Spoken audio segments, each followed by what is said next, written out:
Hello everyone, welcome to my channel. तो आज के इस वीडियो में हम डिस्कस करेंगे मल्टी वेरिएबल के क्वेश्चन। आपको पता है मल्टी वेरिएबल से 3 क्वेश्चन आते हैं। जैसे कि हम अप्लाइड के क्वेश्चंस को डिस्कस कर रहे थे तो उसमें मल्टी वेरिएबल का क्वेश्चन 3 आता है। अगर मैं रियल एनालिसिस में मल्टी वेरिएबल को हटा दूं फिर भी रियल एनालिसिस में 10 से 11 क्वेश्चन आते हैं, और अगर मैं उसमें मल्टी वेरिएबल को ऐड कर दूं तो वो 10 से मतलब टोटल 14 क्वेश्चन, 13 to 14 क्वेश्चन आपके रियल एनालिसिस में आ जाते हैं। लेकिन अगर आप ये 3 पार्ट को हटा दोगे तो आपके 10 क्वेश्चन आपके रियल से होते हैं, 10 क्वेश्चन आपके लीनियर अलजेब्रा से, 10 क्वेश्चन कॉम्प्लेक्स से और 12 क्वेश्चन आपके मॉडर्न अलजेब्रा से, जिसमें से अलजेब्रा में आई थिंक सिर्फ 8 ही क्वेश्चन होते हैं। यानी कि टोटल 40 मार्क्स का आपका वहां से आता है। तो यानी कि अगर मैं इस मल्टी वेरिएबल को अप्लाइड में डाल दूं तो आपके 40 क्वेश्चन अप्लाइड के भी हो जाएंगे, जो मैं आपको पिछले 15 दिन से करा रहा हूं। ठीक है, तो यानी कि आपके टोटल 80 मार्क्स आपके हो जाएंगे प्योर प्लस अप्लाइड के। अब मल्टी वेरिएबल के जितने भी क्वेश्चन आए हैं 2011 से लेके 2020 तक के, वो सारे क्वेश्चन आज हम डिस्कस करेंगे कि कैसे हम चेक करते हैं। अगर हमें कोई 2 वेरिएबल या 3 वेरिएबल में कोई फंक्शन दिया है तो कॉन्टिन्यूटी कैसे चेक किया जाता है, कोई वेक्टर वैल्यूड फंक्शन है तो कैसे हम डिफरेंशिएबिलिटी चेक कर सकते हैं, डायरेक्शनल डेरिवेटिव चेक कर सकते हैं, कैसे हम maxima, minima, critical point, saddle point क्या होता है, ये सारी चीजें हम आज के इस वीडियो में डिस्कस करेंगे मल्टी वेरिएबल से रिलेटेड।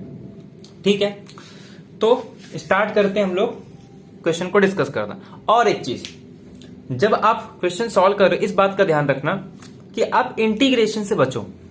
जो इंटीग्रेशन के क्वेश्चन अगर आपको इजी लग रहा है तो ठीक है, अदरवाइज आप फोकस करो कि जो आपके डिफरेंशिएबिलिटी से रिलेटेड है उसी क्वेश्चन को डिस्कस मतलब सॉल्व करो, क्योंकि इंटीग्रेबिलिटी के क्वेश्चन आपके हो सकते हैं। अगर आपको कंफर्म पता है तभी आप करो, क्योंकि इंटीग्रेबिलिटी बहुत बड़ा टॉपिक है और उसमें बहुत सारे रिजल्ट है। अगर लगे तो जो स्टैंडर्ड रिजल्ट है जैसे कि line integration, stock theorem, divergence theorem, इसके स्टेटमेंट देखना है तो देख लो, क्योंकि अब तक सिर्फ 2 से 3 क्वेश्चन पिछले 10 साल में पूछे गए।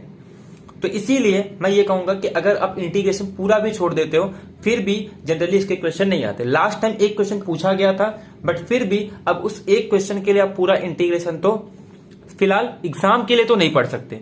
इसके अलावा अगर आपको पढ़ना है तो बहुत अच्छा टॉपिक है, जैसे IIT जैम में काफी इंपॉर्टेंट टॉपिक माना जाता है, इंजीनियरिंग में माना जाता है, गेट में भी काफी क्वेश्चन आते हैं। तो MS सेट के बाद हम डिस्कस करेंगे जब हम गेट के लिए करेंगे, क्योंकि नेट में भी जनरली इसके क्वेश्चन नहीं पूछे जाते डबल इंटीग्रेशन, ट्रिपल इंटीग्रेशन के। सिर्फ क्वेश्चन आपको एक तो IIT जैम में मिलेंगे और गेट में मिलेंगे, वहां पे इसका वेटेज अच्छा खासा होता है। फिलहाल MS सेट में जो क्वेश्चन आते हैं वो सारे क्वेश्चन एक एक करके हम डिस्कस करते हैं। ठीक है,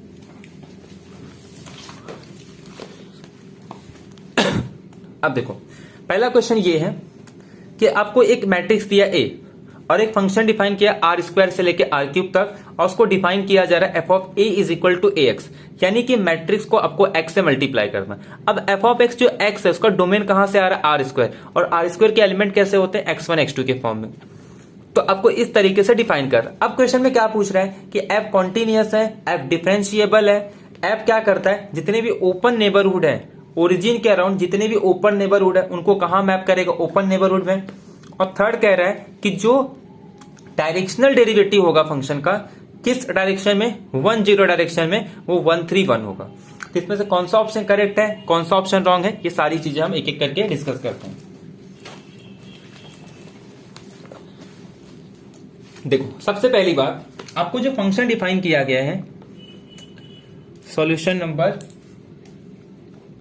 ये 2018 का क्वेश्चन है। ठीक है, अब ये कह रहा है कि आपको एक फंक्शन डिफाइन किया गया है f, जो कि R² से लेके R³ तक जा रहा है, और उसको डिफाइन कैसे किया है कि आप कोई भी एलिमेंट लो as f(x) = ax, where a एक मैट्रिक्स गिवन है, और मैट्रिक्स का एंट्री क्या है हमारे पास 1 2 3 6 और 1 2। ठीक है, ये आपको गिवन है। अब आपको क्या करना है, एक मैट्रिक्स बनाना है f(x) = ax, मतलब f(x1) x2 = मैट्रिक्स आ जाएगा आपके पास 1 2 3 6 1 2, और ये आ जाएगा आपके सामने x1 x2।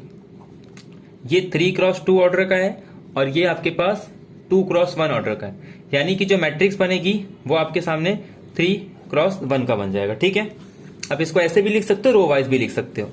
तो ये आपके सामने आ जाएगा, अगर आप इसको सॉल्व करोगे तो x1 प्लस 2x2, ये आ जाएगा 3x1 प्लस 6x2, और ये आ जाएगा x1 प्लस 2x2। ठीक है, अब ये आपको एक इस तरीके से मैप दिखा। अब आपको पता होगा ये एक वेक्टर वैल्यूड फंक्शन है। ये क्या हो गया, आपके सामने एक वेक्टर वैल्यूड फंक्शन आ गया, जिसमें आपके पास वेरिएबल कितने यूज हो रहे हैं। तो यहां पे जो यूज होते हैं वो वेरिएबल यूज होते हैं, और यहां पे जितने रहते हैं उतने आपके पास वेक्टर्स होते हैं। तो ये आपके पास F1 वेक्टर्स, या आपके पास F2 वेक्टर्स, और ये आपके पास F3 वेक्टर, और ये सब एक रियल वैल्यूड फंक्शन होते हैं। ठीक है, मतलब R² से लेके R तक, दूसरा R² से लेके R तक, और तीसरा R² से लेके R तक। अब आपको R² से लेके R तक फंक्शन चेक करने आता है कि कैसे कॉन्टिन्यूटी चेक करते हैं। क्लियरली आपको दिख रहा है ये एक पॉलिनोमियल टाइप का फंक्शन, यानी कि सम ऑफ टू पॉलिनोमियल। तो ये भी कॉन्टिन्यूअस है, ये डिफरेंशिएबल भी है, ये भी कॉन्टिन्यूअस डिफरेंशिएबल है, ये भी कॉन्टिन्यूअस डिफरेंशिएबल है। मतलब क्या हो गया कि अगर हर कंपोनेंट कॉन्टिन्यूअस डिफरेंशिएबल है तो ये पूरा वेक्टर क्या हो जाएगा, आपका कॉन्टिन्यूअस डिफरेंशिएबल हो जाएगा। तो जो पहले ऑप्शन में कह रहा है कि F कॉन्टिन्यूअस है, सेकेंड कह रहा है डिफरेंशिएबल, ये करेक्ट है। बट आपको क्वेश्चन में क्या पूछा गया कि इसमें से कौन सा स्टेटमेंट फॉल्स है, तो ये दोनों तो आपके करेक्ट ऑप्शन होगा। ठीक है, अब थर्ड को छोड़ो, हम डायरेक्शनल डेरिवेटिव निकालते हैं। अगर डायरेक्शनल डेरिवेटिव वाला ऑप्शन हमारा राइट हो गया तो हमारा थर्ड ऑप्शन रॉन्ग होगा। अगर डायरेक्शनल डेरिवेटिव वाला रॉन्ग हो गया तो इसका मतलब थर्ड वाला राइट होगा। अब मैं आपको रीजन भी बता दूंगा कि थर्ड वाला राइट है या रॉन्ग है, कैसे हम लोग देखेंगे। अब ये देखो, ये आपके पास फर्स्ट सेकेंड ऑप्शन आपका करेक्ट होगा। लास्ट में आपको डायरेक्शनल डेरिवेटिव निकालना है। आपको पता है डायरेक्शनल डेरिवेटिव कैसे निकालते हैं। आपको कोई भी फंक्शन दिया जाए, आप इसका डायरेक्शनल डेरिवेटिव निकाल सकते हो। जैसे मान लो किसी डायरेक्शन में किसी एक पॉइंट पे आपको डायरेक्शनल डेरिवेटिव निकालना है, तो आप क्या करोगे, इस फंक्शन का ग्रेडियंट निकाल के उस पॉइंट पे क्या निकालोगे, ग्रेडियंट निकालोगे, और आप इनर प्रोडक्ट यानी कि डॉट प्रोडक्ट लोगे किसके साथ, यूनिट वेक्टर इस डायरेक्शन में, यानी कि यू कैप के साथ। ये एक्चुअल में यूनिट वेक्टर ही है। अगर यूनिट वेक्टर नहीं होगा तो आप उसको यूनिट वेक्टर बना दो। ठीक है, तो इसका इनर प्रोडक्ट ले लो, यह आपका डायरेक्शनल डेरिवेटिव होगा। या तो आप सिंपल फॉर्मूला भी यूज कर सकते हो। तो यहां पे आपके पास कितने फंक्शन है, 3 फंक्शन है। एक तो आपका F1, एक तो आपका F2, एक तो आपका F3। तो आप हम लोग F1 निकालेंगे, F2 निकालेंगे, F3 निकालेंगे, तो आपके पास कितने आएंगे, 1 2 3। अब एक एक करके हम लोग फाइंड आउट करते हैं डायरेक्शनल डेरिवेटिव। अगर मैं फर्स्ट कॉम्पोनेंट का डायरेक्शनल डेरिवेटिव यूज करूं तो ये मेरे पास आ जाएगा। अब डायरेक्शन क्या दिया है मेरे पास, डायरेक्शन दिया है 1 0, मतलब इस डायरेक्शन में आपको निकालना है। पॉइंट आपको गिवन नहीं है तो पॉइंट क्या ले लेंगे, सपोज हम x1 x2 ले लेते हैं, और ये F1 के लिए। अब F1 फंक्शन हमारे पास ये है। अब मैं इसका ग्रेडियंट निकालूंगा। ग्रेडियंट को तो आपको फॉर्मूला पता ही होगा कि ग्रेडियंट कैसे निकालते हैं। ग्रेडियंट आपको निकालना है तो आप एक बार पूरे फंक्शन को x के रिस्पेक्ट में करोगे और एक बार y के रिस्पेक्ट में करो। अगर 3 है वेरिएबल है तो z के रिस्पेक्ट में भी करना होता है। तो जब मैं इसको किसके रिस्पेक्ट में करूंगा, x1 के रिस्पेक्ट में, तो x1 के रिस्पेक्ट में जब मैं करूंगा तो आंसर क्या आ जाएगा, 1। ठीक है, और ये वाला टर्म 0। सेकेंड जब मैं x2 के टर्म में करूंगा तो ये मेरे पास 2 आ जाएगा। अब पॉइंट पुट करने की जरूरत नहीं क्योंकि ये ऑलरेडी कांस्टेंट। अब इनर प्रोडक्ट लेना है किसके साथ, इस डायरेक्शन के साथ, यानी कि 1 0। तो जब इसको सॉल्व करोगे तो 1 इंटू 1 2 इंटू 0, यानी कि आपका आंसर आ जाएगा 1। ऐसे आप सेकेंड फंक्शन के लिए निकालोगे 1 0 F2 x1 x2। तो आप x1 के रिस्पेक्ट में करोगे तो आपका आ जाएगा 3, ये आ जाएगा आपका 6, और जब इसका 1 0 के साथ डॉट प्रोडक्ट लोगे, और ये यूनिट वेक्टर है 1 0, अगर इसका स्क्वायर करोगे तो 1 और 0 का स्क्वायर 0, तो रूट में 1, मतलब आंसर 1 आएगा। तो ये एक यूनिट वेक्टर है। इसके लिए हम लोग ले, अगर यूनिट वेक्टर नहीं होता तो इसको कन्वर्ट कर देंगे, मतलब इसके लेंथ से इसको डिवाइड कर देंगे तो वो यूनिट वेक्टर में कन्वर्ट हो जाता है। तो अब इसका निकालेंगे तो ये 3 + 0 यानी आपका आ गया थे, मतलब पहले कंपोनेंट में 1, दूसरे कंपोनेंट में 3। ऐसे ही आप थर्ड के लिए निकालोगे तो ये आपके सामने x1 x2, ये क्या आ जाएगा, सिंपल 1 2, और जब आप 1 0 के साथ निकालोगे तो ये आपका 1 + 0 = 1। तो ये आपका आंसर हो गया। तो वैसे तो आपको ये क्लियरली आपको देख के समझ आ जाना चाहिए कि इसका आंसर क्या आएगा। अगर मैं शॉर्ट ट्रिक बताऊं तो ये आपका देखो सेकेंड एलिमेंट तो 0 है, आपको सिर्फ इसी के साथ, और जब आप इसको सॉल्व करोगे आपके पास मैट्रिक्स तो ऑलरेडी गिवन है। अब यहाँ पे x1 कोएफिशिएंट आएगा, यहाँ पे आपका x1 कोएफिशिएंट, यहाँ पे भी x1, और जब उसके रिस्पेक्ट में आप डेरिवेटिव निकालोगे तो आपका 131। तो इस तरीके से आपका ये आंसर 131 आ जाएगा, बट ये आपको पता होना चाहिए। अब सेकेंड क्वेश्चन देखते हैं, क्वेश्चन नंबर 119। अब इसमें क्या कह रहा है देखो, सेकेंड क्वेश्चन में कह रहा है द वेक्टर नॉर्मल। नॉर्मल का मतलब आपको पता ही है कि कोई एक प्लेन है, उसके परपेंडिकुलर में एक प्लेन या एक लाइन ड्रॉ कर दो, उसको हम लोग बोलेंगे नॉर्मल वेक्टर, ठीक है। टू द ग्रेडियंट, ग्रेडियंट हम ऑलरेडी अभी हम कैलकुलेट करके आ रहे हैं, किसका, r³ से लेके r तक एक फंक्शन को इस तरीके से डिफाइन किया है, इसके ग्रेडियंट निकालने हमको, और ग्रेडियंट के साथ इसमें से कौन सा वेक्टर नॉर्मल है वो हमें फाइंड आउट करना है, ठीक है। इसका कहने का मतलब क्या है कि अगर मेरे पास कोई एक सरफेस है, मैं इसका सपोज एक ग्रेडियंट निकाल दे रहा हूं कुछ, और इसके नॉर्मल में, तो नॉर्मल में हम कब कहते हैं, अगर मैं डॉट प्रोडक्ट के टर्म में बोलूं तो हमें पता है कि ए बी, इसको हम लोग कैसे लिखते हैं, ए लेंथ ऑफ ए, सपोज एक वेक्टर है तो कॉस थीटा। अब इन दो वेक्टर को हम लोग क्या बोलेंगे कि ये आपस में परपेंडिकुलर है, कब, जब इसकी एंगल क्या आ जाएगी 90 डिग्री। तो इसका मतलब 90 डिग्री, तो 90 डिग्री पे ये क्या होता है, जीरो। तो किसी भी दो वेक्टर का इनर प्रोडक्ट, यानी कि अगर डॉट प्रोडक्ट जीरो हो जाता है तो हम लोग कहते हैं उस दो वेक्टर के बीच में एंगल कितना, 90 डिग्री। तो हमें जस्ट क्या निकालना है, इनर प्रोडक्ट निकालना है, किसके, जो हमारे पास गिवन है उसका ग्रेडियंट फाइंड आउट करेंगे, और उस ग्रेडियंट का जो ऑप्शन में गिवन है उन सारे ऑप्शन के साथ क्या निकालेंगे, इनर प्रोडक्ट। तो जिसके साथ जीरो आ जाएगा वही आंसर हमारा करेक्ट होगा। अब देखो हमारे पास गिवन क्या दिए, कह रहा है एक फंक्शन है f जो कि r³ से लेके r तक जा रहा है, जिसको डिफाइन किस तरीके से किया है कि f of x y z is equal to x y plus y square plus z। अब इस तरीके से फंक्शन को डिफाइन किया है। अब जब मैं इसका ग्रेडियंट निकालूंगा, और किस पॉइंट पे ग्रेडियंट निकालना है, तो पॉइंट भी गिवन है 1 -1 1, मतलब x y और z। अब यार देखो ध्यान से देखो, मुझे ग्रेडियंट निकालना है किस पॉइंट पे, 1 -1 और 1, और इसका डॉट प्रोडक्ट लेना है किसके साथ, जो भी हमें आंसर क्या आना चाहिए, जीरो। अब मैं यहां पे ऑप्शन एक एक करके चेंज करते जाऊंगा। तो पहले काम करते ये कैलकुलेट कर लेते हैं। तो ग्रेडियंट क्या आएगा, अगर मैं इसका ग्रेडियंट कैलकुलेट करूं एट दी पॉइंट 1 -1, तो जब मैं इस पूरे को x के रिस्पेक्ट में कर रहा हूं, तो देखो जब मैं x के रिस्पेक्ट में करूंगा तो ये टर्म जीरो, ये टर्म जीरो, सिर्फ y बचेगा, और y की वैल्यू क्या है यहाँ पे, -1। जब मैं इसको y के रिस्पेक्ट में करूंगा तो यहाँ पे x बचेगा, यहाँ पे 2y, तो x और 2y क्या आ जाएगा, ये x और 2y। और जब मैं x के प्लेस पे 1 पुट करूंगा और y के प्लेस पे -1 पुट करूंगा, तो -2 और +1, ये भी क्या आ जाएगा, -1, ठीक है। और उसके बाद जब मैं z के रिस्पेक्ट में करूंगा तो ये तो सिंपल 1 आ जाएगा। अब ये मेरे पास आ गया ग्रेडियंट इस पॉइंट पे। अब इसके साथ ऑप्शन में कौन नॉर्मल है, तो कैसे चेक करेंगे, इस वेक्टर का बाकी चारों वेक्टर के साथ क्या करेंगे, हम लोग इनर प्रोडक्ट लेंगे, जिसके साथ जीरो आ जाएगा वही उसके नॉर्मल में होगा।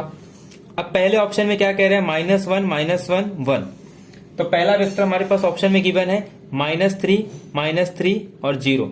अब ये देखो ये 3 आ जाएगा, ये भी 3 आ जाएगा, 3 + 3 6, ये वाला पार्ट तो 0।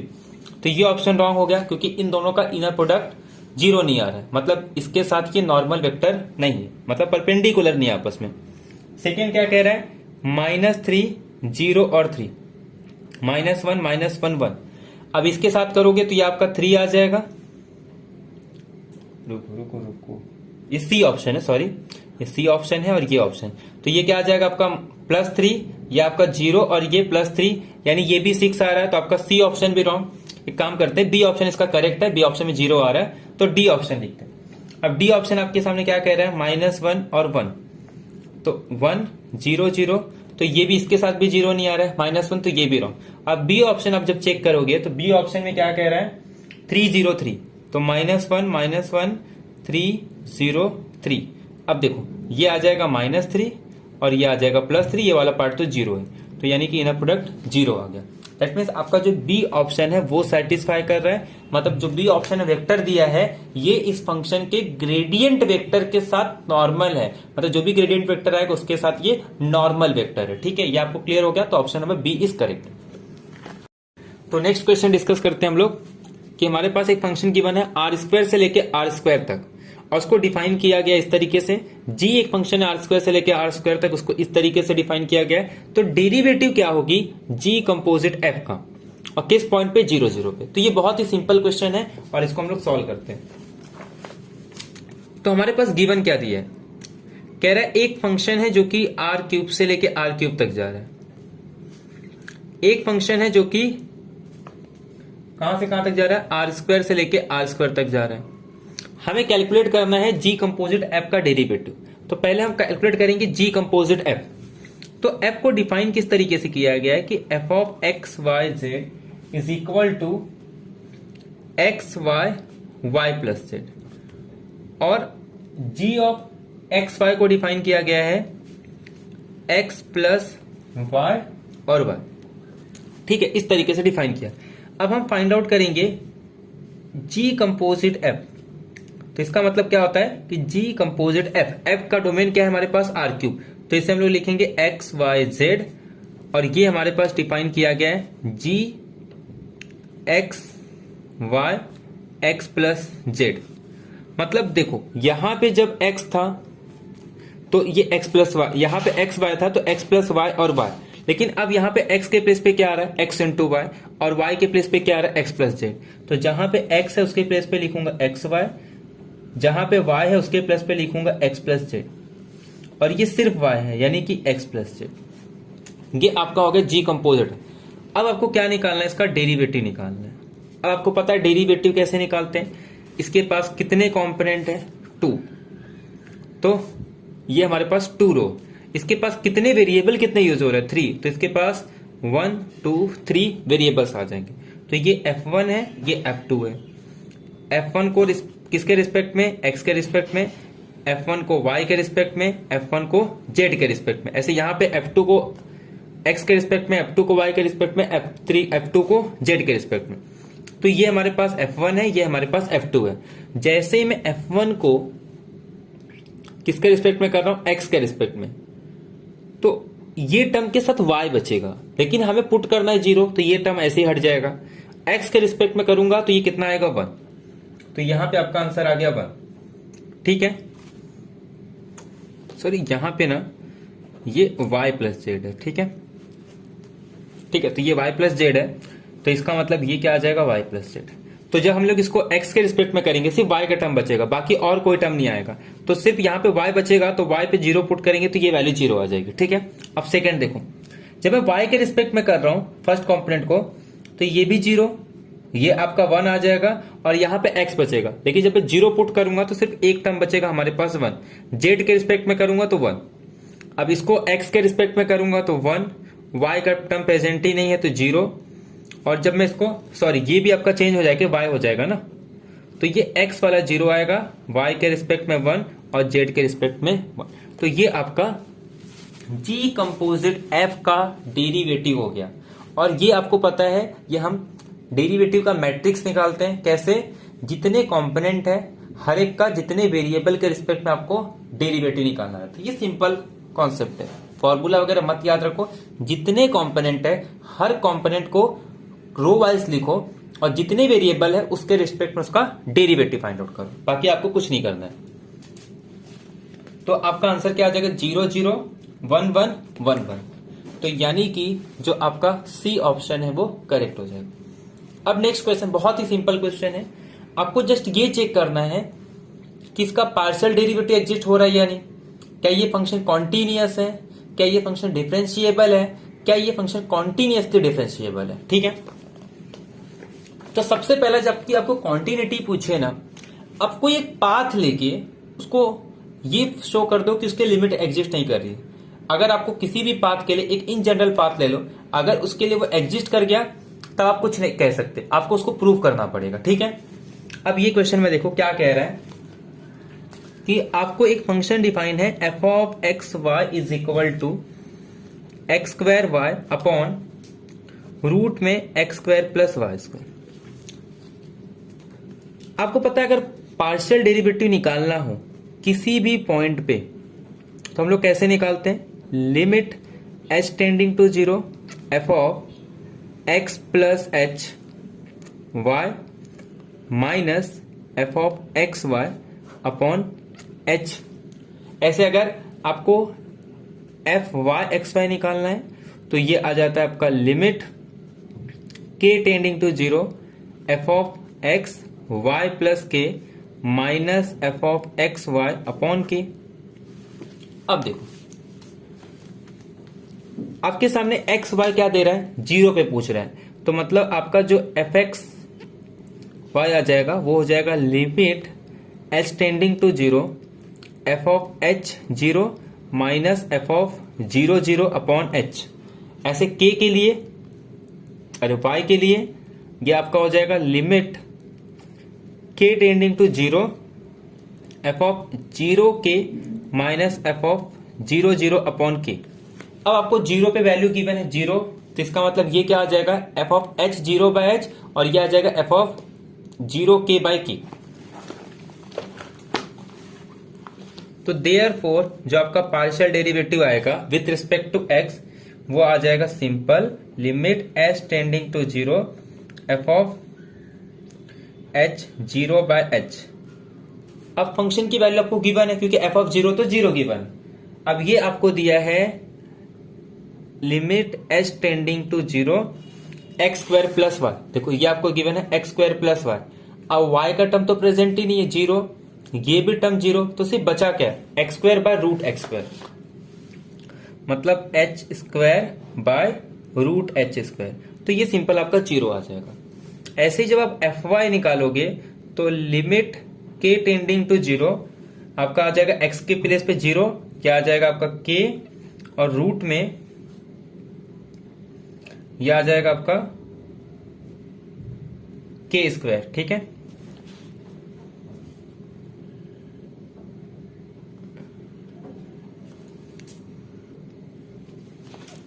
तो ये आपका सिंपली क्या आ जाएगा यहां पे अगर इसको आप सॉल्व करोगे तो अब देखो इसमें जब आप इसको सॉल्व करोगे ना तो इसकी दो वैल्यू आएगी। आपको पता है ये मॉडुलस है, बट यहां पे ये ऊपर एच स्क्वायर था इसके लिए फर्क नहीं पड़ा क्योंकि चाहे वो प्लस तो चाहे माइनस तो इसके जीरो आ रहा है। बट यहां पे जब इसको सॉल्व करोगे तो ये आपके सामने आ जाएगा limit H tending to zero K by mod K. अब इसकी दो वैल्यू आएगी, या तो 1 या तो -1। तो देयरफॉर हम लोग ये कह सकते हैं कि इसका लिमिट एग्जिस्ट नहीं कर रहा है। ठीक है, तो मतलब एफ ऑफ एक्स की लिमिट तो एग्जिस्ट कर रही है बट एफ ऑफ वाई की लिमिट यहां पे एग्जिस्ट नहीं कर रही। अब आते हैं हम लोग सेकेंड कॉन्टिन्यूअस पे। अब कॉन्टिन्यूअस पे देखो एफ ऑफ एक्स वाई हमारे पास क्या गिवन है एक्स स्क्वायर प्लस वाई और रूट में X square plus Y square. एक काम करता हूं मैं एक पाथ ले लेता हूं y is equal to X, और इसके अलावा मैं इसकी वैल्यू निकालता हूं अगर लिमिटिंग वैल्यू। अब ये किसके इक्वल आना चाहिए, कब किसी भी पाथ पे अगर आप मुझे ओरिजिन पे चेक करना है तो ये फंक्शन कॉन्टिन्यूअस कब होता है, जब किसी भी पाथ से आओ उसकी लिमिटिंग वैल्यू उसके फंक्शनल वैल्यू की इक्वल होनी चाहिए। मतलब किसी भी पाथ के अकॉर्डिंग जब लिमिट अप्लाई करोगे तो वो जीरो के इक्वल आना चाहिए। अब मैं ये पाथ ले रहा हूं, suppose y is equal to x square ले रहा हूं। ठीक है, तो x tending to zero along path y is equal to x square. तो ये मेरे पास क्या आ जाएगा x और y के प्लेस पे मैं एक्स स्क्वायर ले रहा हूं, तो ये आ जाएगा limit x tending to zero. तो आपका x और एक्स स्क्वायर यानी ये एक्स स्क्वायर आ जाएगा, ये आपका एक्स स्क्वायर आ जाएगा, यहां पे आपका हो जाएगा एक्स स्क्वायर प्लस ये x⁴। तो therefore the limit x tending to zero ये आपका आ जाएगा 2x स्क्वायर। ठीक है, और यहां से जब मैं एक्स स्क्वायर कॉमन लूंगा तो ये मेरे पास आ जाएगा x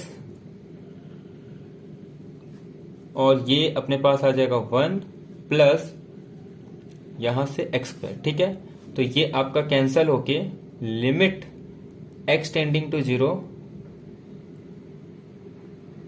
2x अपॉन रूट में 1 प्लस एक्स स्क्वायर।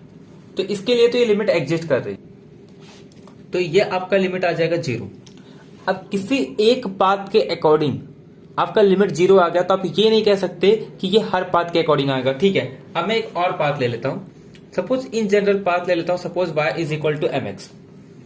तो लिमिट x टेंडिंग टू 0 और मैं एक पाथ ले रहा हूं y is equal to mx, तो ये आ जाएगा मेरे पास x mx is equal to limit x tending to 0।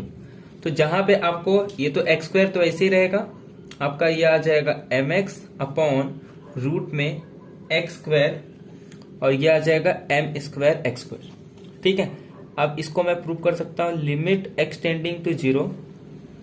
अब मैं यहां से जब देखो ये mx है, x को अगर मैं यहां से कॉमन ले लूं तो ये मेरे पास आ जाएगा x प्लस m अपॉन में ये x स्क्वायर कॉमन आ जाएगा, सॉरी x कॉमन आ जाएगा, तो यहां पे क्या बचेगा 1 प्लस m स्क्वायर। तो आपका x से x cancel, limit x tending to 0 x plus m upon root में 1 प्लस m स्क्वायर। जब आप इस पे लिमिट पुट करोगे तो आपकी वैल्यू क्या आ जाएगी m अपॉन रूट में 1 प्लस m स्क्वायर।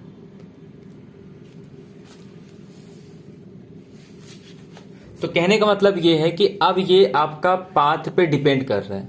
अब जैसे जैसे आप पाथ चेंज करोगे आपकी वैल्यू धीरे धीरे क्या होगी, चेंज होगी।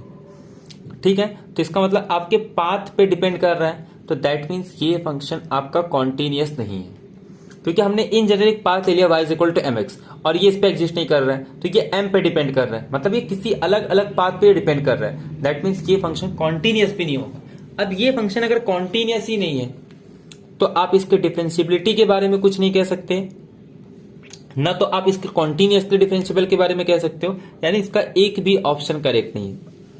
पहला इसके लिए करेक्ट नहीं था क्योंकि उसका y के रिस्पेक्ट में पार्शियल डेरिवेटिव एग्जिस्ट नहीं हो रहा था, ये फंक्शन कॉन्टिन्यूअस नहीं। अगर ये कॉन्टिन्यूअस नहीं है तो आप आगे कुछ कह ही नहीं सकते, तो देयरफॉर इसका एक भी ऑप्शन करेक्ट नहीं होगा, यानी इसका A B C D option सारे इनकरेक्ट ऑप्शन है। अब नेक्स्ट क्वेश्चन देखो, आपको एक फंक्शन गिवन है x square plus 5 times x y square, then the directional derivative of at the point -2 1 in the direction of vector 12 5। अब देखो कह रहा है आपको एक फंक्शन दिया गया है, आपको इस पॉइंट पे चेक करना है, इस डायरेक्शन पे इसका डायरेक्शनल डेरिवेटिव फाइंड आउट करता है। आपके पास फॉर्मूला है, उसमें पुट करो, आपको आंसर मिल जाएगा। देखो आपको फंक्शन कैसे डिफाइन किया गया है, कह रहा है कि f ऑफ x y की value x square plus 5xy square इस तरीके से डिफाइन किया गया है, और पॉइंट जो आपको दिया गया है -2 1, आपको जो डायरेक्शन दिया गया है u वो दिया गया है 12 5। सबसे पहले आप क्या करोगे, इसका ग्रेडियंट निकालोगे, फिर उसका पॉइंट क्या पुट करोगे -2 1, और उसके बाद उसका डायरेक्ट इनर प्रोडक्ट लोगे किसके साथ, 12 5 के साथ, इस वेक्टर के साथ। तो जब आप इसका ग्रेडियंट निकालोगे, यानी कि जब आप इसको x के रिस्पेक्ट में निकालोगे, तो ये आपका आ जाएगा 2x और यहां पे प्लस x का डेरिवेटिव 1 आ जाएगा, तो ये 5y स्क्वायर, ये आपका पहला कंपोनेंट। जब y के रिस्पेक्ट में करोगे तो ये पार्ट 0 आ जाएगा, 2 5 10xy आ जाएगा, और आपको एक किस पॉइंट पे निकालना है, -2 1, और इनर प्रोडक्ट लेना है 12 5 के साथ। अब देखो जब मैं यहां पे -2 पुट कर रहा हूं और यहां पे 1 पुट करूंगा, तो ये आ जाएगा आपका 5 और ये आपका आ जाएगा -2, यानी कि आपकी सिर्फ 1 वैल्यू आ जाएगी। अब यहां पे देखो, जब मैं यहां पे इसको -2 रखूंगा और यहां पे 1 रखूंगा, तो ये -20 आ जाएगा, और ये आपका 12 और 5, तो ये आपका आंसर आ जाएगा 12 -100, यानी कि -88। बट ध्यान दो, जो हम ये फॉर्मूला अप्लाई करते हैं इसके लिए ये क्या होना चाहिए, यूनिट वेक्टर होना चाहिए। बट ध्यान से देखो, क्या ये यूनिट वेक्टर है, 12 का स्क्वायर प्लस 5 का स्क्वायर, तो इसका आंसर आ जाएगा, आप करोगे तो 140 169, यानी कि 13। अब यूनिट वेक्टर का जब लेंथ निकालते तो कितना आता है, 1 आता है, तो ये नहीं है, तो क्या करेंगे, उसी के लेंथ से इसको डिवाइड कर देंगे। तो हर जगह हम लोग किससे डिवाइड कर देंगे, √13। तो यहां पे भी क्या आ जाएगा, √13। तो तो जब मल्टीप्लाई भी करेंगे तो यहाँ पे भी √13, यहाँ पे भी √13, तो यानी कि आपका ये √13 भी आया। तो आपको ये मिस्टेक नहीं करना है कि ये जो वेक्टर यहाँ पे जो डायरेक्शन होता है वो हमेशा क्या होना चाहिए, यूनिट वेक्टर होना चाहिए। तो देयरफॉर आपका आंसर आ जाएगा -88/13, क्योंकि ऑप्शन में दोनों है, -88 भी है और -88/13 भी है, बट ये यूनिट वेक्टर नहीं था, इसके लिए हमको इसके लेंथ से डिवाइड करना था। तो देयरफॉर आपका जो आंसर है वो -88/√13 नहीं, सिर्फ 13 है ना, सॉरी, ये आपका सिर्फ 13 आ जाएगा। तो यानी कि ये -88/13, क्योंकि रूट निकल गया ना 169 का 13, तो इसके लेंथ से डिवाइड करेंगे मतलब सिर्फ 13 से डिवाइड करना है। तो आपका जो आंसर है वो -88/13, क्योंकि देखो ये 88/13 भी कह रहा है, -88/13 भी कह रहा है,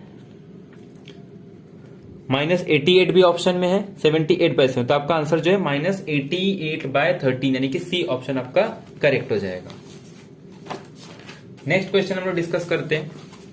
ये तो आप कितने बार देखे रहोगे इसको, आप इसको पार्शियल डेरिवेटिव में देखे रहोगे, आप इसको फंक्शन ऑफ सेवरल वेरिएबल में जब हम लोग चेंज ऑफ वेरिएबल डिस्कस करते हैं फूरियर सीरीज में आप देखे रहोगे कि जब भी आपको f को विथ रिस्पेक्ट टू x, मतलब इसका पार्शियल डेरिवेटिव लेंगे 2 times with respect to x, इसको 2 times with respect to y, तो ये जो है ये इसके इक्वल आता है, ये आपको पता होना चाहिए। अब इसको सॉल्व करने जाओगे बहुत टाइम लगेगा, कम से कम 5 से 10 मिनट लगेंगे, फिर भी आपके ऑप्शन राइट होंगे इस बात की गारंटी नहीं, क्योंकि काफी कैलकुलेशन करके बाद ये तो आपको याद ही करना है। कर सकते हो क्योंकि ये सॉल्व कर सकते हो, क्योंकि आपको पता है कि हर एक को हम लोग क्या कर सकते हैं, x को r cos थीटा लिख सकता हूं, y को r sin थीटा लिख सकता हूं, जबकि r को भी हम लोग क्या लिख सकते हैं, r को लिख सकते हैं √x² + y², और थीटा को लिख सकते हैं tan इनवर्स y/x। तो जो r है वो xy का फंक्शन लिख सकते हैं और थीटा को भी yx के फंक्शन में लिख सकते हैं। उसका यूज करके हम लोग इसको प्रूव करते हैं, ये पोलर कोऑर्डिनेट में इसके इक्वल आता है। तो आपका ये करेक्ट हो जाएगा। आपको ये याद करना है कि ∇2 f/∇r² + 1/r ∇f/∇r + 1/r² ∇2 f/∇θ²। यहाँ पे r², यहाँ पे r और यहाँ पे थीटा का स्क्वायर, और यहाँ पे 1/r, यहाँ पे 1/r², ये आपको याद करना है। अब ये देखो, ये काफी इंपॉर्टेंट है, आपको 2 क्वेश्चन पूछे गए, एक तो ये 125 और ये आपका दूसरा क्वेश्चन है कंसिडर द फंक्शन। दोनों में क्या पूछ रहा है देखो, क्रिटिकल पॉइंट नहीं है, लोकल मैक्सिमा है या लोकल मिनिमा है या सैडल पॉइंट है।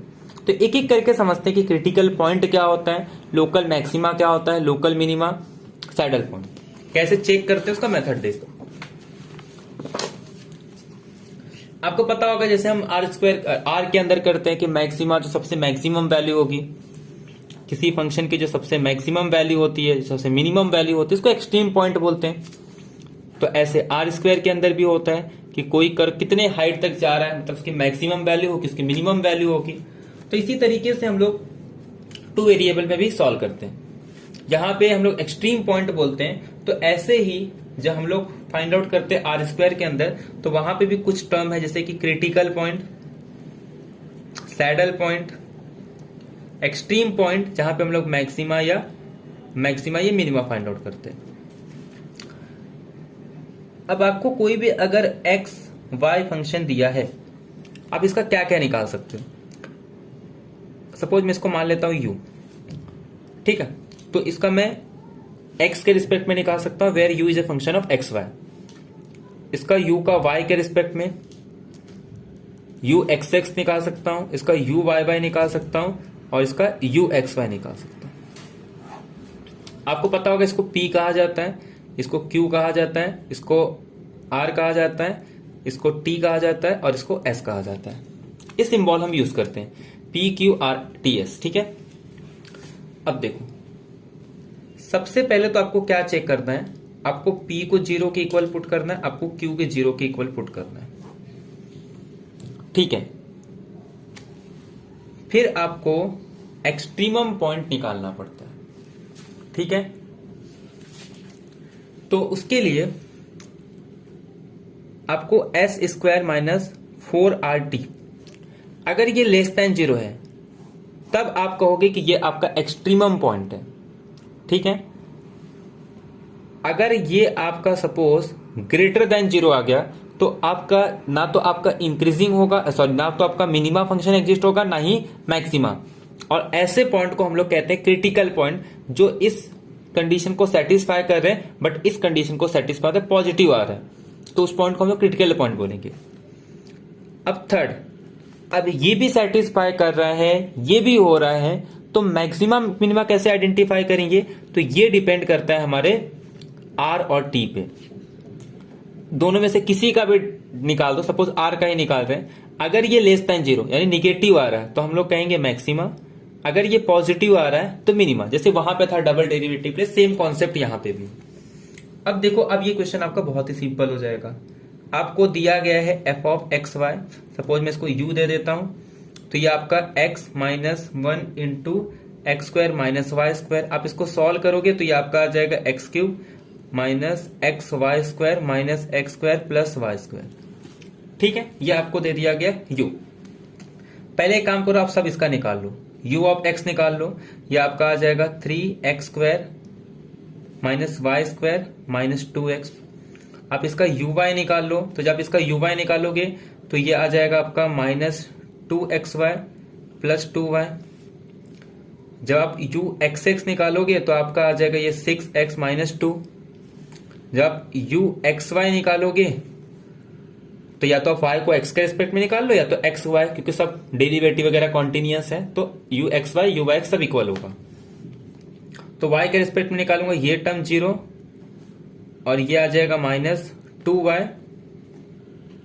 और ये आ जाएगा आपका माइनस 2। ठीक है, तो ये आप y के एस्पेक्ट में निकाल दो, सिर्फ माइनस 2 आएगा। ठीक है, तो ये आपका uxx और ये आपका ux। अब आपको और क्या निकालना है? uy। तो जब आप इसको y के रिस्पेक्ट में करोगे तो ये आपका आ जाएगा माइनस 2x प्लस 2। तो आपने सारे टर्म्स निकाल दिए। अब आपको क्या करना है? p यानी कि u ऑफ x इज इक्वल टू 0 ले लो। ठीक है, p u ऑफ x इज इक्वल टू 0 ले लो। तो जैसे आप ux को 0 ले लोगे तो आपका ये आ जाएगा 3x square minus y square minus 2x is equal to 0। आप q को 0 ले लोगे तो आपका u ऑफ y इज इक्वल टू 0, यानी आपका आ जाएगा minus 2xy plus 2y is equal to 0। अब जब आप इसको सॉल्व करोगे तो यहां से 2 कॉमन आ रहा है, तो मतलब ये हो जाएगा minus x Y plus y is equal to 0। तो यहां से जब मैं y को कॉमन लूंगा तो ये 1 minus x is equal to 0। तो यहां से आपके पास 2 वैल्यू आ गई, या तो y इज इक्वल टू 0 होगा या तो x इज इक्वल टू 1। तो हमारे पास वैल्यू क्या आ गई? y इज इक्वल टू 0 और x इज इक्वल टू 1। अब हम क्या करेंगे? तो अब हमें देखो, जो पॉइंट गिवन है वो पूछ रहा है 2/3 इज इक्वल टू 0, मतलब 2/3 x और y इज इक्वल टू 0। तो एक काम करते हैं, पहले हम ये पॉइंट निकालते हैं। हमारे पास एक तो y की वैल्यू 0 आ गई और x की वैल्यू की बात करेंगे तो x की वैल्यू हमारे पास 1 आ गई।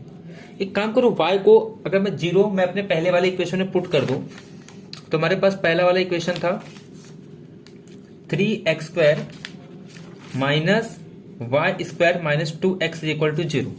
अब जैसे मैं y के प्लेस पे 0 पुट करूंगा तो ये मेरे पास क्या आ जाएगा? 3x square minus 2x is equal to 0।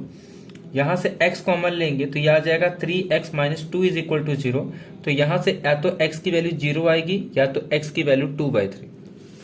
तो ये पॉइंट मिल गया कि y को जब मैं 0 पुट कर रहा हूं तो x की वैल्यू क्या मिलेगी? या तो 0 या तो 2/3। तो इसका मतलब हमारे पास x की वैल्यू 2/3 और y 0। ये सेटिस्फाई कर रहा है x इज इक्वल टू 0 और y इज इक्वल टू 0। अब हमें नेक्स्ट चेक करना है कि इस पे मैक्सिमा होगा या मिनिमा होगा। उसके लिए हम क्या करते हैं? S square minus r t check करते हैं।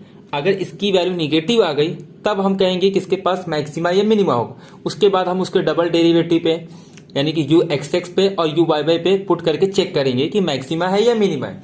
बट ये हमारे पास पहली वैल्यू गिवन है। अब देखो, जब मैं इसको कैलकुलेट करूंगा S square minus r T. अब एस स्क्वायर, अब एस क्या था हमारे पास?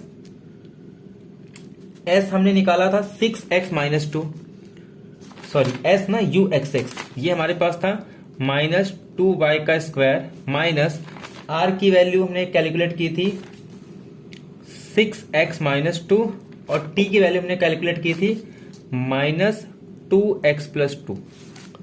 और हमें क्या करना है, जहां पे y है उसके प्लेस पे 0 पुट करना है और जहां पे x है वहां पे 2/3 पुट करना है। तो ये तो पूरा टर्म 0 आ जाएगा और बचेगा क्या, यहाँ पे 6x के प्लेस पे हम 2/3 पुट करेंगे -2 माइनस 2/3 प्लस 2। अब इसको सॉल्व करो, ये आ जाएगा हमारे पास, इसको सॉल्व करेंगे तो ये मेरे पास 3 बन जा, 3 2 जा, 2 2 जा 4, 4 माइनस 2 यानी कि 2, तो ये आ जाएगा -2। इसको सॉल्व करेंगे तो ये -4/3 प्लस 2, तो 3 2 जा 6, 6 माइनस 4 2/3 यानी ये -4/3।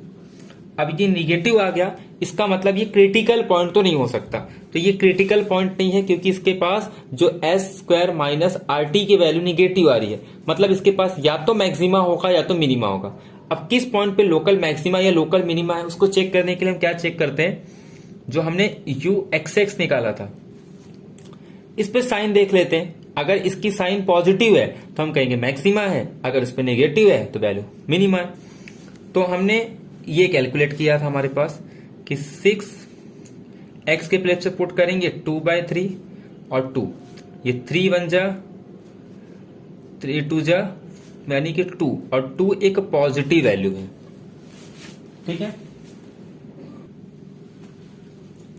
तो इसका मतलब क्या होगा, ये पॉजिटिव वैल्यू आ रही है, अगर पॉजिटिव वैल्यू आएगी तो हमारे पास क्या आंसर आ जाता है, मिनिमम। तो इसका मतलब सबसे पहले हमने क्या किया, पहला स्टेप हमने फाइंड आउट किया UX UY, उसको 0 पुट करके हम क्या निकालते हैं, वहां से पॉइंट निकालते हैं जिसपे या तो मैक्सिमा होगा या तो मिनिमा होगा या तो सैडल पॉइंट होगा या तो क्रिटिकल पॉइंट होगा। मैक्सिमा मिनिमा के लिए कंडीशन क्या था, हम निकालते हैं s² माइनस RT। अगर ये पॉजिटिव आ जाता है तो हम कहेंगे उसके पास ना तो मैक्सिमा होगा ना तो मिनिमा है।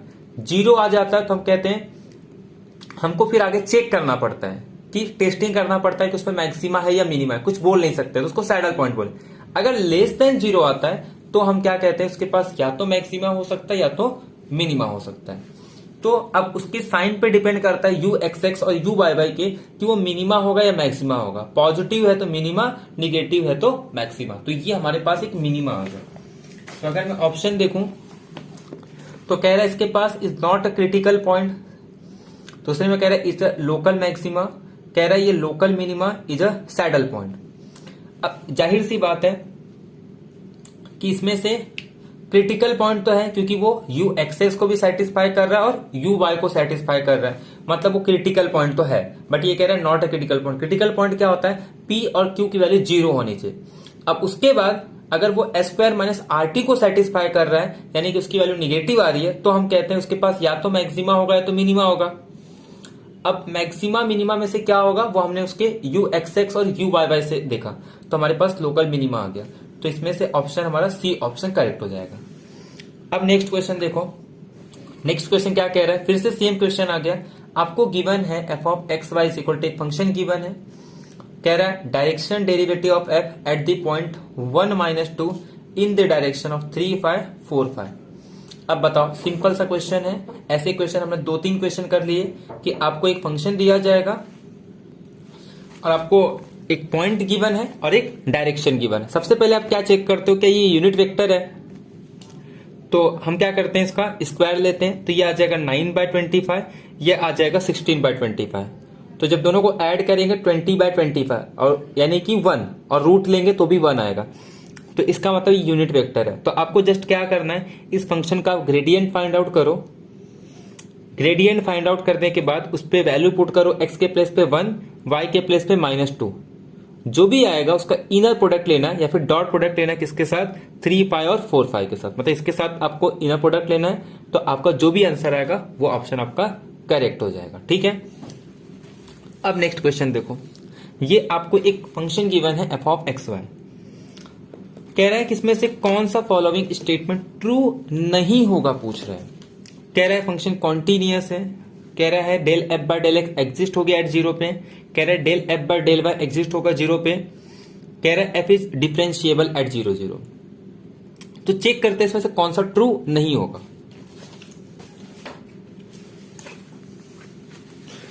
अब देखो हमारे पास गिवन क्या दिया है, F of x Y is equal to x square Y upon x square plus Y square. मैं आपको देखो एक ट्रिक बता रहा हूं, जब भी आपको ऐसे चेक करते हो तो आप क्या करो, इसको चेक कर लो क्या ये होमोजीनियस फंक्शन है, क्या ये होमोजीनियस फंक्शन है। अब तीन केस आते हैं। अगर डिनोमिनेटर का होमोजीनियस फंक्शन का डिग्री ग्रेटर देन है, सॉरी न्यूमिनेटर का ग्रेटर देन है डिनोमिनेटर से, या तो इक्वल होगा या तो न्यूमरेटर लेस देन डिनोमिनेटर होगा। अगर ये केस हो रहा है तो उसकी लिमिट ही एग्जिस्ट नहीं होगी। ये केस होता है तो सीधे एक पाथ लेके कर दो, बस यहां प्रॉब्लम होता है। तो इसमें ये कॉन्टिन्यूअस भी होता है, बट कुछ एग्जाम्पल में कॉन्टिन्यूअस नहीं होता, जैसे ये वाला एग्जाम्पल। तो भले इसकी डिग्री ज्यादा है, बट हम लोग इसको प्रूव करते हैं कि ये इसकी पता है ये कॉन्टिन्यूअस फंक्शन नहीं है। बट यहाँ पे प्लस में ऐसा कोई प्रॉब्लम नहीं होता, ठीक है। इस टाइप के आपको जितने भी फंक्शन दिखेंगे जिसकी डिग्री न्यूमरेटर की डिग्री डिनोमिनेटर से ग्रेटर देन है, तो ये फंक्शन हमेशा कॉन्टिन्यूअस होता है, बट इन जनरल नहीं होता। तो उसके लिए एक काउंटर एग्जांपल है, आप सीधे सीधे मत कह देना कि जब भी न्यूमरेटर की डिग्री, क्योंकि ये भी होमोजीनियस फंक्शन है 3 डिग्री का, ये भी होमोजीनियस फंक्शन है 3 डिग्री का, बट ये कॉन्टिन्यूअस नहीं है। बट यहां पे ये 3 डिग्री का होमोजीनियस फंक्शन है, ये भी एक 2 डिग्री का है, तो ये आपका कॉन्टिन्यूअस होता है। जब इस पर लिमिट पुट करोगे तो एक फैक्टर हमेशा बच जाता है, ठीक है। तो आप इसका मतलब ये 0 पे होगा और इसकी फंक्शनल वैल्यू 0 की इक्वल आएगी, ये कॉन्टिन्यूअस है। पार्शियल डेरिवेटिव आप डायरेक्ट चेक कर सकते हो, एक्स पे चेक करोगे तो भी 0 होगा, वाई पे चेक करोगे तब भी 0 होगा। तो पार्शियल डेरिवेटिव में प्रॉब्लम नहीं है, लेकिन प्रॉब्लम आएगी जब आप डिफरेंशिएबिलिटी चेक करोगे। तो डेरिवेटिव के लिए आपको क्या करना होता है, हम एक टोटल डेरिवेटिव निकालते हैं डी। आप इसको लिखोगे a h b k plus h phi of h k, इस फॉर्म में आप इसको लिखो, ठीक है। अब इस फॉर्म में आपको लिखना है। अब इसके बाद जो ये जो फंक्शन है आपका, ये एच के का फंक्शन, अब ये डिफरेंशिएबल कब होगा, जब यहां पे ए जो है ये partial derivative with respect to x, b is a partial derivative with respect to y. अगर कोई फंक्शन डिफरेंशिएबल है तो ये दोनों फंक्शन कहां टेंड करेगी, 0 पे। तो आपको इसके फॉर्म में लिखना है। अब देखो अगर आप h को रिप्लेस कर दो किसके साथ, सपोज मैं इसको लिख देता हूं एच स्क्वायर के एच स्क्वायर प्लस के स्क्वायर, ठीक है। अब मैं इसको इसके फॉर्म में लिख देता हूं इस तरीके से। देखो ये k को बाहर कर दूं और ये बचेगा क्या, एच स्क्वायर प्लस के स्क्वायर। तो मतलब ये अगर 0 को अप्रोच कर रहा है तब हम कहेंगे कि हमारा फंक्शन डिफरेंशिएबल होगा। बट ये सिंपल मैंने कहा था, एक पाथ ले लो M square plus H square, तो यहां से मैं एच स्क्वायर कॉमन लूंगा तो ये 1 प्लस एम स्क्वायर। अब ये डिपेंड कर रहा है, यानी कि ये जो H square upon H square plus के स्क्वायर है, ये किसको टेंड नहीं कर रहा है, 0 को अप्रोच नहीं कर रहा है। तो देयरफॉर ये फंक्शन डिफरेंशिएबल नहीं होता। बाकी ए भी 0 आएगा, बी भी 0 आएगा, तो ये टर्म हट गया। आपको इसके फॉर्म में लिखना था, तो यहां पे देखो मैं इसको ये फॉर्म में लिख रहा हूं के, और बाकी किसके फंक्शन होंगे, एच के।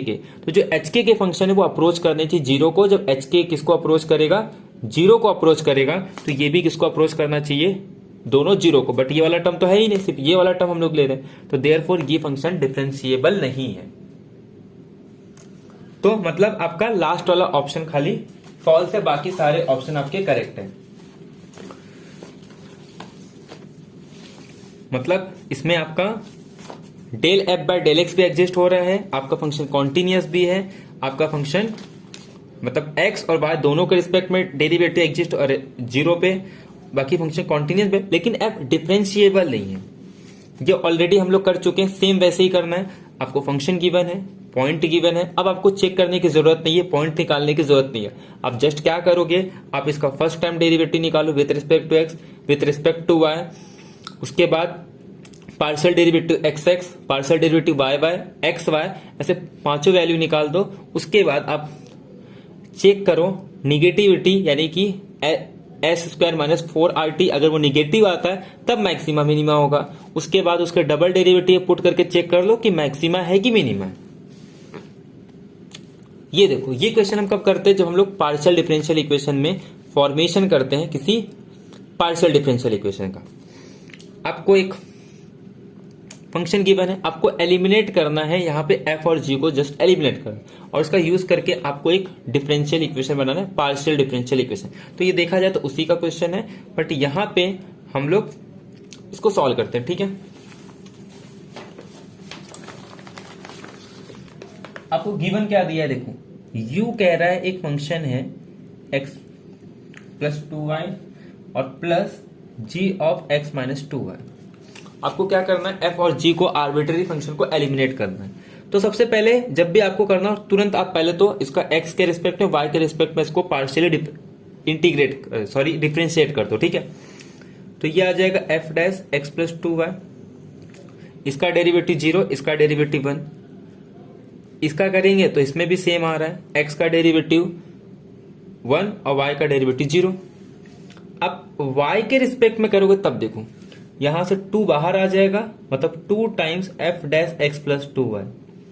क्यों? क्योंकि इसका डेरिवेटिव 0 और इसका डेरिवेटिव 2। ऐसे जब यहां पे करोगे तो माइनस आएगा, क्योंकि इसका डेरिवेटिव 0 और इसका डेरिवेटिव माइनस 2 और ये g dash x minus 2y।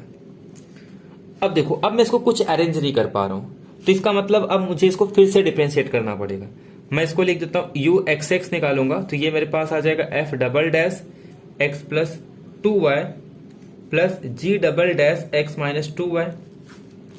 अब मैं इसको फिर से डिफरेंशिएट करूंगा y के रिस्पेक्ट में पार्शियली, तो ये मेरे पास आ जाएगा इसका 0 और इसका 2, तो यानी कि ये 4f double dash x plus 2y और यहां से ये माइनस माइनस प्लस 2 4 और ये आ जाएगा g double dash x minus 2y। Simple partially differentiate कर रहे हैं, बाकी कुछ नहीं कर रहे इसमें। अब मैं u y में से 4 को कॉमन ले सकता हूं, तो ये मेरे पास आ जाएगा f double dash x plus 2y plus g double dash x minus 2y। अब थोड़ा ध्यान से देखो, ये कौन सा टर्म है आपके पास, u x x, तो u y is equal to 4u x x, ये आपका आंसर होगा। अब चेक करते हैं इसमें से कौन सा ऑप्शन करेक्ट है। तो 4 del square u by del x square is equal to del square u by del y square, तो आपका ए ऑप्शन सीधे सीधे करेक्ट हो गया। अब नेक्स्ट क्वेश्चन देखो, इसमें आपको क्या कह रहा है, एक फंक्शन डिफाइन किया इस तरीके से और आपको डिफरेंशिएट डेरिवेटिव फाइंड करना है फंक्शन का एट द पॉइंट 0। अब ये एक वेक्टर वैलिड फंक्शन है, मतलब मैट्रिक्स के फॉर्म में आएगा। अब मैट्रिक्स का डायमेंशन क्या होगा या इसका ऑर्डर क्या होगा, ये 2x3 है तो 3x2 आएगा। तो ये दो ऑप्शन तो आपके हो सकते हैं, बाकी ये दो एलिमिनेट हो गए, क्योंकि इसका ऑर्डर 2x3 है, इसका 2x3, तो ए डी आपके एलिमिनेट हो गए, बचे बी और सी।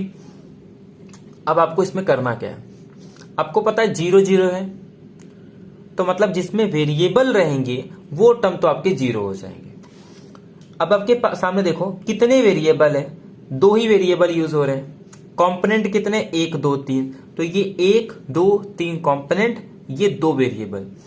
जब मैं पहले कंपोनेंट को u के रिस्पेक्ट में करूंगा तो ये टर्म तो 0, ये 2y, लेकिन वेरिएबल रह गया तो आंसर आपका सीधे सीधे 0, यानी कि आपको सब चेक करने की जरूरत नहीं, आपका ये ऑप्शन एलिमिनेट, मतलब सी ऑप्शन। तो एग्जाम में आपको ऐसे करना है, आपको ये दो ऑप्शन एलिमिनेट हो गए, आपका ये भी एलिमिनेट हो गया, ये ऑप्शन करेक्ट हो गया। आप इसको सॉल्व करोगे, फिर एग्जाम में एक एक करके चेक करोगे, सीधे सीधे 2 डिस्टिंक्ट एलिमेंट ढूंढ लो जिसमें अलग है। अगर कंफर्म करना है तो और एक ढूंढ लो, जैसे -5 निकालना है। तो अब मैं क्या करूंगा, इसको विथ रिस्पेक्ट टू किससे करूंगा मैं इसको, बट यहां से कुछ होने वाला नहीं है क्योंकि दोनों सेम सेम है, कुछ पता नहीं चलेगा। तो एक काम करो, सेकेंड वाला चेक कर लो। इसको जब मैं u के रिस्पेक्ट में डिफरेंशिएट करूंगा, किसके रिस्पेक्ट में, u के रिस्पेक्ट में, तो इसमें होगा क्या, 2 टाइम्स v e raise to 2u, तो v आ गया ना, तो जब 0 पुट करूंगा तो वैल्यू 0 आ जाएगी, तो यहां से भी एलिमिनेट हो गया, तो आपका सी ऑप्शन करेक्ट हो जाएगा। इस तरीके से आपको एग्जाम में करना है, आपको सारे चेक करते बैठना नहीं है।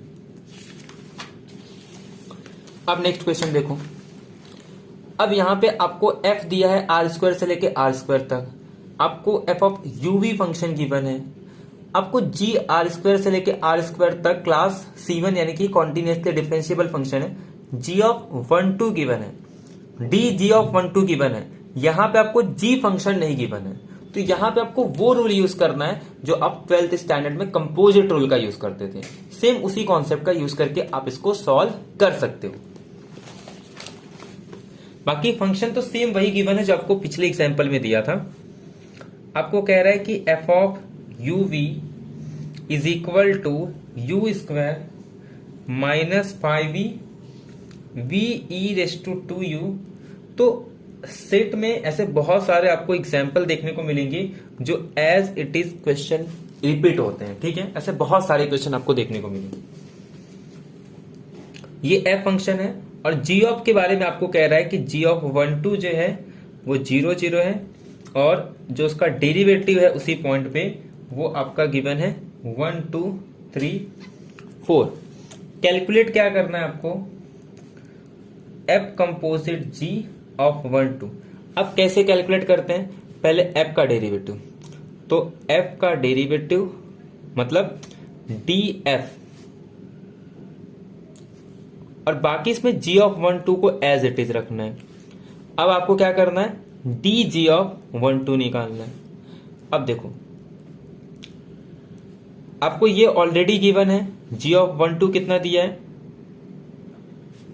g ऑफ 1 2 गिवन है आपको 1 2, अच्छा ये पूरी वैल्यू ही आपको गिवन दे दी, मतलब इसको डायरेक्ट लिखना है 1 2 3 4। और डी जी ऑफ 2 कितना दिया आपको 0 0।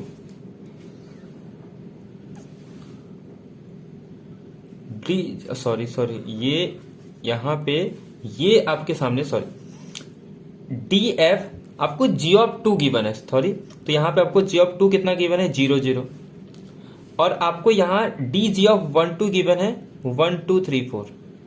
अब ध्यान देखो, आपको एफ का डेरिवेटिव निकालना है एट द पॉइंट 0 0।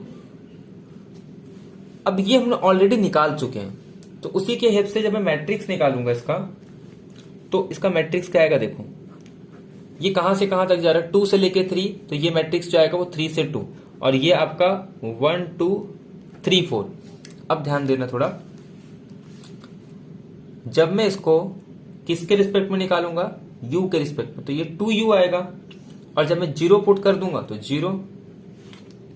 जब मैं इसको v के रिस्पेक्ट में निकालूंगा तो ये सिंपल कांस्टेंट -5 आ जाएगा। अब इसको जब मैं किसके रिस्पेक्ट में निकालूंगा, u के रिस्पेक्ट में निकालूंगा, तो इसमें क्या होगा, ये टर्म 0 आ जाएगा क्योंकि v वाला टर्म तो रहने वाला है, इसका मतलब ये भी आपका 0। ऐसे आप निकाल सकते हो, ये आपका आ जाएगा, अगर आप v के रिस्पेक्ट में करते हो तो e⁻², 0 पुट करोगे तो ये 1 आ जाएगा। ऐसे अगर आप u के रिस्पेक्ट में सेकेंड करोगे तो 2 आ जाएगा, और दूसरा क्या है log 1 + v², तो ये अपॉन करेंगे तो 1 + v², 2v, यानी कि v का टर्म रह जाएगा, तो ये भी आपका 0 आ जाएगा। जस्ट आप इसको मल्टीप्लाई कर दो, आपका आंसर आ जाएगा। आप इसको मल्टीप्लाई करोगे तो इसका डायमेंशन कितना है 3×2 और इसका 2×2, तो ये भी एक 3×2 का बनेगा। मल्टीप्लाई कैसे करेंगे, 0 -15, ये 0 और ये आपका आ जाएगा -20, ये 0, ये आपका आ जाएगा 3, ये 2 मतलब 0, और ये आपका 4, ये आपका 2, ये आपका 4, तो ये ऑप्शन आपका करेक्ट आ जाएगा, -15 -20 3 4 2 4। तो चेक करते हैं हमारा कौन सा ऑप्शन इसमें से करेक्ट होगा। तो आपका ये वाला ऑप्शन करेक्ट हो गया, सॉरी ये वाला -15 20 3 4 2 4, यानी कि बी ऑप्शन आपका करेक्ट हो जाएगा। तो इस तरीके से आप निकाल सकते थे इसको। अब नेक्स्ट क्वेश्चन देखो, कह रहा for which of the following function the equation f of xy is equal to 0 can be solved for a y in terms of x in a neighborhood of 0 0। Actual में इसको ध्यान से देखोगे तो ये इम्प्लिसिट फंक्शन थ्योरम के बारे में कह रहे हैं। अब इम्प्लिसिट फंक्शन थ्योरम वो सेटिस्फाई कब होगा, उसके लिए कुछ कंडीशन है। पहला कंडीशन तो ये है कि जिस पॉइंट पे आप चेक कर रहे हो उस पॉइंट पे function f of x y की वैल्यू 0 होनी चाहिए। हमें किस पॉइंट पे चेक करना है, 0 0 के नेबरहुड के अराउंड। तो इसमें आप 0 पुट करोगे तो ये 0 यानी कि 1 आ जाएगी, ये 0 तो मतलब अगर इसको सॉल्व करोगे तो ये भी आपका +1 -1, यानी कि सब पे 0 0 आ रहा है। ये भी 0 0, ये भी आप करोगे तो 0 0 ये 0, तो उससे तो कुछ नहीं मिल रहा है। सेकेंड जो कंडीशन आती है, आपको ये चेक करना रहता है कि हर एक का पार्शियल डेरिवेटिव एग्जिस्ट होना चाहिए।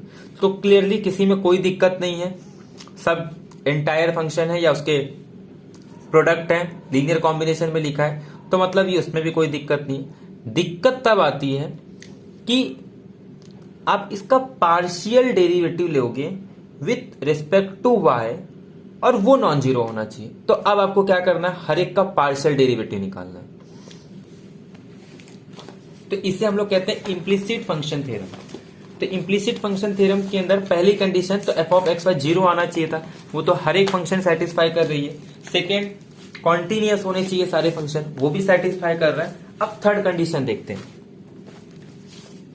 थर्ड कंडीशन हमें क्या कहता है कि उसका जो हम पार्शियल डेरिवेटिव लेंगे विथ रिस्पेक्ट टू y, उस पर जब 0 0 पुट करूंगा तो वो नॉन जीरो होना चाहिए। तो पहले में आ जाएगा 2y, आप इसमें 0 0 पुट करोगे तो ये 0 आ जाएगा, तो ये ऑप्शन रॉन्ग। सेकेंड में x cube minus y square है, तो वो आंसर आ जाएगा आपका एक्स क्यूब वाला 0 माइनस वाई स्क्वायर वाला 2y। आप इसमें 0 पुट करोगे तो आपका ये भी ऑप्शन एलिमिनेट। थर्ड में कह रहा है एक्स का तो 0 हो जाएगा। दूसरा है minus y square cos y, तो माइनस वाई स्क्वायर को ऐसे ही रखूंगा तो कॉस वाई का आ जाएगा माइनस साइन वाई, मतलब ये प्लस।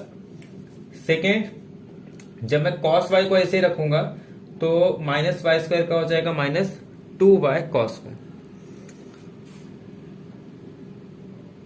ठीक है, तो इसमें भी जब 0 पुट करोगे तो भी 0 आ जाएगा, तो मतलब ये भी ऑप्शन एलिमिनेट। अब लास्ट वाला ऑप्शन बचा है, उसमें है एक्स साइन वाई।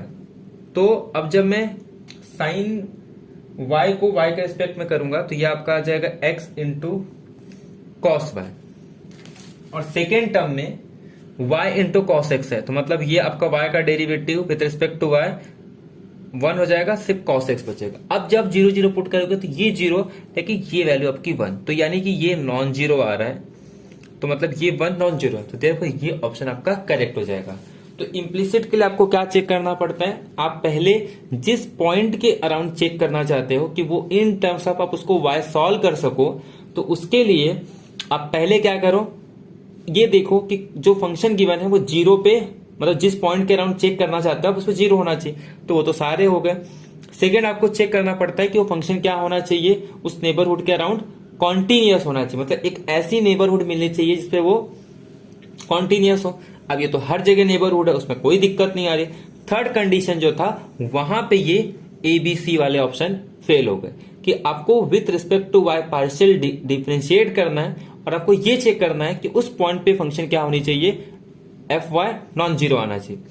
तो तीनों 0 आ गया, फोर्थ ऑप्शन नॉन जीरो आ गया, तो आपका सिर्फ D ऑप्शन ही सेटिस्फाई कर रहा है। तो ये आपका इम्प्लिसिट फंक्शन थ्योरम के अकॉर्डिंग आ गया, तो आपका D ऑप्शन करेक्ट हो गया। ठीक है, बाकी ये सब यूनिफॉर्म कन्वर्जेंस का है।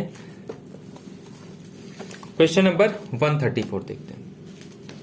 यूनिफॉर्म कन्वर्जेंस का हम लोग जब यूनिफॉर्म कन्वर्जेंस देखेंगे तो डिस्कस कर देंगे। ठीक है, आर क्यूब से लेके आर क्यूब तक एक कॉन्टिन्यूअस फंक्शन है। अब थोड़ा ध्यान से देखो, फंक्शन कॉन्टिन्यूअस है, थोड़ा रियल पे आ जाओ। रियल पे हम लोग ने एक थ्योरम पढ़ा था कि कोई कॉन्टिन्यूअस फंक्शन है तो वो कॉम्पैक्ट सेट को कॉम्पैक्ट सेट पे भेजता है, तो जस्ट उसी का एक आइडिया है इसमें। यहाँ पे आर क्यूब से लेके आर क्यूब तक कॉम्पैक्ट है, क्लियरली ये फंक्शन बाउंडेड भी है, क्लोज भी है। तो जो इसका इमेज आएगा आर के अंदर वो क्या आएगा, एक क्लोज सेट आएगा। तो अब चेक करना है, नीड नॉट बी इंटरवल। ये देखो ये कनेक्टेड सेट है, तो इसका इमेज भी क्या आएगा, अंडर कॉन्टिन्यूअस मैप कनेक्टेड, तो ये रॉन्ग। कह रहा है हमेशा इंटरवल होगा इस फॉर्म का। अच्छा एक बात बताओ, जब कॉम्पैक्ट सेट है अंडर कॉन्टिन्यूअस फंक्शन, उसका इमेज क्या आएगा, कॉम्पैक्ट आएगा, तो ओपन इंटरवल फॉर्म का तो हो नहीं सकता। Is the union of two disjoint close set. अगर दो क्लोज सेट है उसका यूनियन भी क्लोज होगा, मतलब क्लोज सेट आएगा, बट ऐसा जरूरी नहीं है। क्यों? क्योंकि वो कनेक्टेड नहीं रह जाएगा, बट ये कनेक्टेड है तो उसका इमेज कनेक्टेड होना चाहिए। लेकिन दो क्लोज सेट का जब डिसजॉइंट यूनियन लेंगे और कोई कॉमन पॉइंट नहीं है तो उसका मतलब क्या होगा, वो कनेक्टेड नहीं है, तो आपका सी ऑप्शन भी रॉन्ग। कह रहा है वो हमेशा इंटरवल होगा, भाई सही बात है, क्योंकि कनेक्टेड सेट इंटरवल, उसका जो इमेज आएगा वो भी एक कनेक्टेड आएगा। इस डोमेन पे भले वो इंटरवल ना हो, लेकिन इमेज जो जा रहा है वो आर के अंदर, इसके लिए मैं इंटरवल की बात कर रहा हूं। तो इसका मतलब ये इंटरवल तो होगा, और वो किसके फॉर्म में आएगा, क्लोज इंटरवल ए बी, क्योंकि जो उसका इमेज है ये कॉम्पैक्ट सेट भी है और कनेक्टेड भी है, तो इमेज भी कनेक्टेड और कॉम्पैक्ट होगा। कनेक्टेड मतलब आर के अंदर इंटरवल, और क्लोज, तो ये ऑप्शन आपका करेक्ट हो जाएगा। ठीक है, बाकी इंटीग्रेशन का क्वेश्चन है, तो लास्ट क्वेश्चन हम डिस्कस करते हैं। The matrix of the linear mapping, आपको लीनियर मैपिंग दिया है with respect to standard basis, आपको क्या निकालना है, जस्ट इसका। तो सिंपल सा क्वेश्चन है, आप with respect to standard basis आप इसका क्या निकाल सकते हो, मैट्रिक्स निकाल सकते हो। अब देखो स्टैंडर्ड बेसिस के रिस्पेक्ट में बोला है, सीधी सी बात है,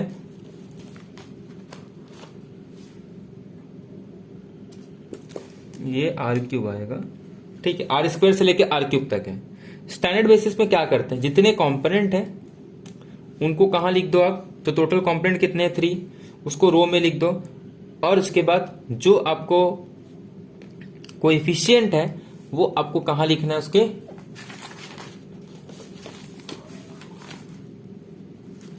इस तरीके से आपको कोएफिशिएंट लिखना है। तो पहला आपके पास 2x है, तो 2x है, इसका मतलब x का कोएफिशिएंट 2, y का कोएफिशिएंट 0, या तो ये ऑप्शन हो सकता है या तो ये ऑप्शन। ये तो ऐसे ही एलिमिनेट हो गए क्योंकि 2 क्रॉस 3 है, ये हो गया ऑप्शन करेक्ट, आपको सब चेक करने की जरूरत नहीं थी, तो आपका ये ऑप्शन करेक्ट हो जाएगा। तो यानी कि ये थे क्वेश्चन जो आज हमने डिस्कस किए, किससे related, function of several variable के।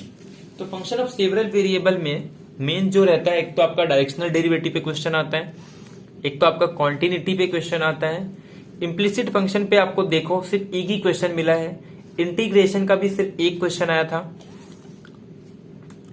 2 क्वेश्चन आई थिंक, एक क्वेश्चन आपका 2020 में आया है और एक क्वेश्चन आपका आखिरी में 2011 या 2012 में है। तो इसका मतलब ये है कि अगर आप इंटीग्रेशन को छोड़ भी देते हो तो भी कोई प्रॉब्लम नहीं है, लेकिन आपको बाकी सब चीजें अच्छे से करनी। आपको डायरेक्शनल डेरिवेटिव निकालने आना चाहिए, आपको वेक्टर वैल्यूड फंक्शन का जो डेरिवेटिव की मदद से आपको क्या फाइंड आउट करने आना चाहिए, उसका जैकोबियन मैट्रिक्स बनाने आना चाहिए। वो सेम वैसे ही होता है जैसे हम मैट्रिक्स में पढ़ते हैं। अब कंपोनेंट देखो और कितने नंबर ऑफ वेरिएबल्स हैं, हर कंपोनेंट को जितने भी वेरिएबल हैं उनके रिस्पेक्ट में डिफरेंशिएट करके पहले रो में लिख दो, ऐसे सेकेंड थर्ड इस तरीके से आप लिख सकते हो। और आपको डायरेक्शनल डेरिवेटिव और एक तो आपको कॉन्टिन्यूटी, पार्शियल डेरिवेटिव और डिफरेंशिएबिलिटी चेक करने का टेक्निक पता होना चाहिए। तो उसकी हेल्प से आप सारे क्वेश्चन आपके बन जाते हैं, कुछ भी आपको अलग क्वेश्चन देखने को नहीं मिलेगा अगर मैं इंटीग्रेशन को छोड़ दूं तो ये थे हमारा आज का लेक्चर, जहां पे हमने डिस्कस किया मल्टी सेवरल वेरिएबल के क्वेश्चंस को। आगे 1 से 2 वीडियो और आएंगे जिसमें हम बचे हुए क्वेश्चंस को सॉल्व कर देंगे, क्योंकि आज 3 से 4 दिन बचे आज से आपके पास तैयारी करने के लिए। जितना हो सकता है maximum number of question solve करो, जितने भी छोटे छोटे क्वेश्चन हैं जिससे सिंपल फॉर्मूले से हो रहे वो सब देख लो, वो आपके काफी हेल्पफुल होंगे, क्योंकि एक एक मार्क्स करके आपके बहुत सारे मार्क्स इकट्ठा हो जाएंगे। ठीक है, तो मिलते हैं नेक्स्ट लेक्चर पे, जहां पे हम लोग कुछ और नए क्वेश्चन डिस्कस करेंगे। Thank you very much, have a nice day.